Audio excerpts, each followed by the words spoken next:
بسم اللہ الرحمن الرحیم۔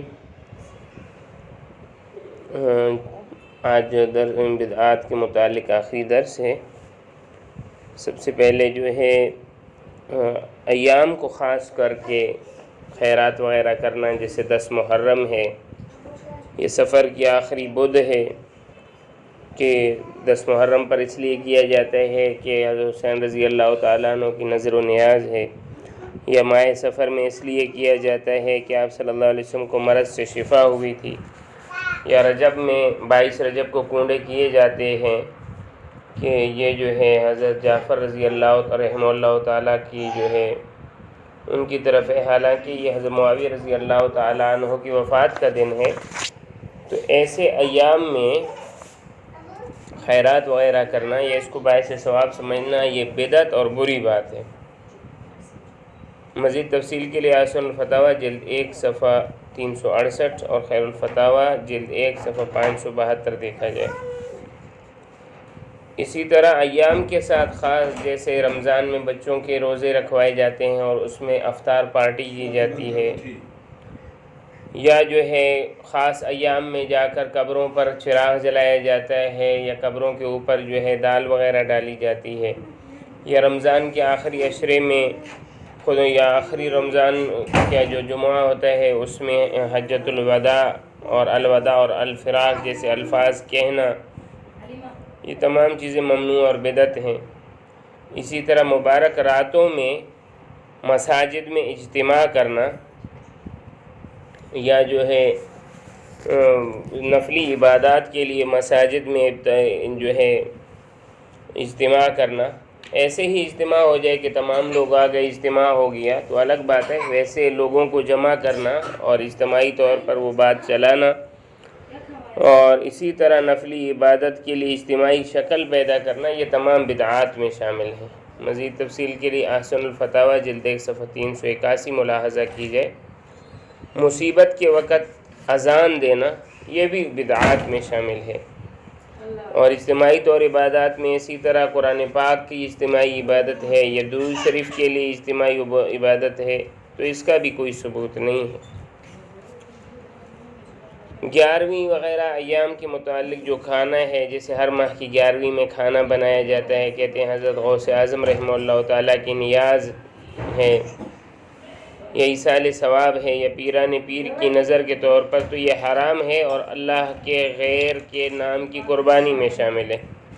اور اگر صرف ایصال ثواب مقصد ہے تو کھانا حرام نہیں ہوگا، لیکن اس تاریخ کو کھانا پکانا یا اس کا التزام کرنا یا دودھ وغیرہ دینا، یہ بدعت اور ناجائز ہے۔ مزید تفصیل کے لیے احسن الفتاویٰ جلد 1 صفحہ 382، خیر الفتاویٰ جلد 1 صفحہ 556، امداد المفتیین جلد 2 صفحہ 175 ملاحظہ فرمائیں۔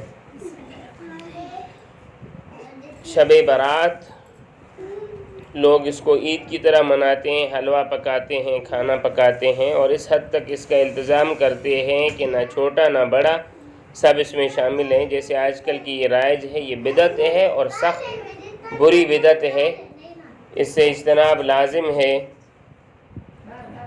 اگر التزام نہ بھی ہو، ثواب نہ بھی سمجھا جائے، پھر بھی اس کو نہیں کرنا چاہیے، کیونکہ مروجہ رسم کی تائید ہے۔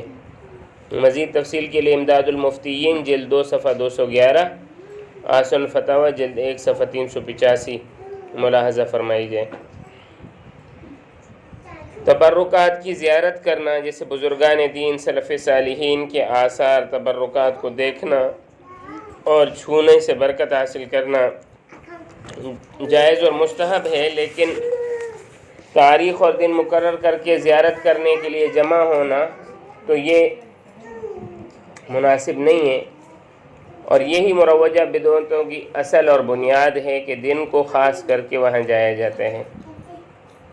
اسی طرح بعض لوگ بیٹی کے ہاں کھانے پینے کو حرام سمجھتے ہیں کہ بیٹی کے گھر پڑے رہنا حسن معاشرت کے تو خلاف ہے، لیکن اس قدر احتیاط کے کھانے پینے کو ہی حرام سمجھنا غلو اور جہالت کی بات ہے۔ اسلام اعتدال کی تعلیم دیتا ہے۔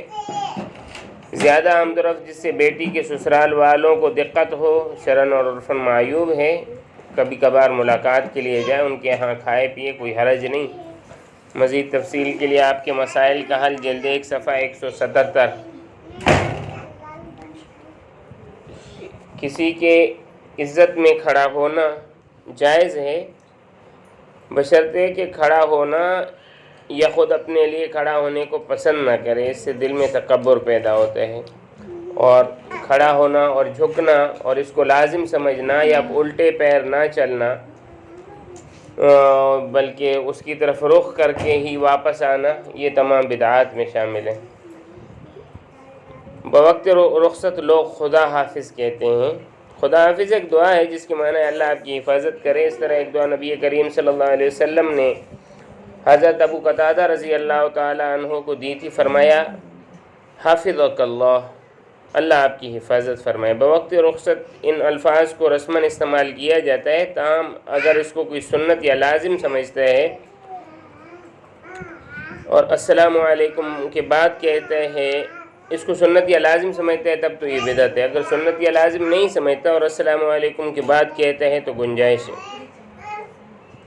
رخصت کے موقع پر آپ صلی اللہ علیہ وسلم نے السلام علیکم کہنے کی دعوت دی ہے۔ جاتے وقت سلام کہنے کو ملاقات کے سلام سے زیادہ بہتر آپ صلی اللہ علیہ وسلم نے فرمایا، اس لیے کہ سلام کو زیادہ اہمیت دی جائے اور یہ ایک مسنون عمل ہے۔ اسے چھوڑ کر صرف خدا حافظ کہنے کو عادت بنا لینا اور سنت کا چھوڑنا یہ لازم آتا ہے، جو کہ گناہ ہے۔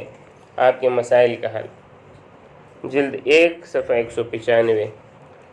فون پر ہیلو کہنا اسلام میں زندگی کے ہر گوشے کے لیے بہترین رہنمائی موجود ہے۔ آپ صلی اللہ علیہ وسلم اگر کسی کے گھر میں جاتے تو اجازت کے لیے السلام علیکم کہتے، اور آپ کے دروازے پر اگر کوئی دستک دیتا تو پوچھتے کون ہے۔ آمنے سامنے ملاقات کے وقت نبی کریم صلی اللہ علیہ وسلم نے سلام میں پہل کرنے کی تعلیم دی ہے۔ ٹیلی فون بھی دستک دینے اور گفتگو کرنے کا ایک جدید آلہ ہے۔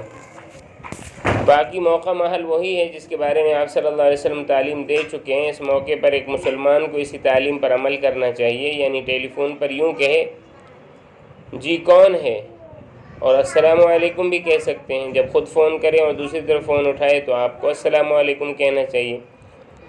اس با مقصد، با معنی اور خوبصورت طرز کلام اور مفید دعا کو چھوڑ کر ہیلو کہنا، جو بظاہر بے معنی قسم کا لفظ ہے، تہذیب کے خلاف ہونے کے ساتھ ساتھ ایک مسلمان کی دینی غیرت، آزادی اور خودداری کے بھی خلاف ہے کہ اپنی دستار کو چھوڑ کر دشمن کی چیتھڑے پر سر رکھتے ہیں۔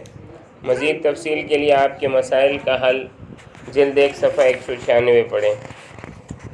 الحمدللہ آج یہ معاشرے میں جو چند مشہور بدعات ہیں ان کے متعلق ہم جو یہ دروس چل رہے تھے ان کو مکمل کیے ہیں۔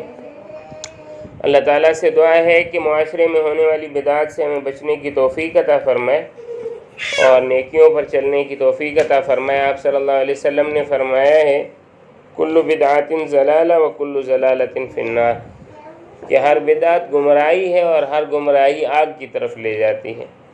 تو اگر ہم چھوٹی چیزوں سے احتیاط کریں گے اور اپنی زندگی میں سنتوں کو لائیں گے تو انشاءاللہ اس سے نفع ہوگا۔